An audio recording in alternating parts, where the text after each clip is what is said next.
नवी मुंबई विमानतळावरून आजपासून आंतरराष्ट्रीय विमानसेवेला सुरुवात। आज अबुधाबीहून पहिलं विमान दाखल।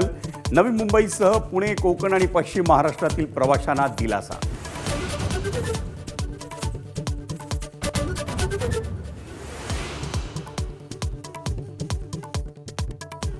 मुंबईतल्या चेंबूरमधील दुर्घटनेप्रकरणी पालिकेच्या अहवालावर चहूबाजूंनी टीका।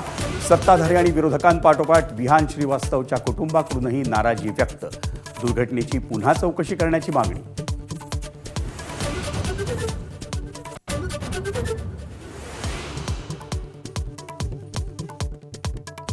मुसळधार पावसाचा बुलेट ट्रेनच्या कामालाही फटका।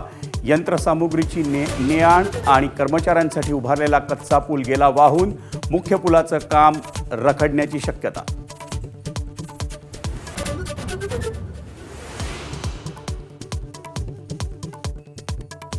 मुंबईच्या कोस्टल रोडवरील बोगद्यात धावत्या कारला भीषण आग लागल्यानं खळबळ।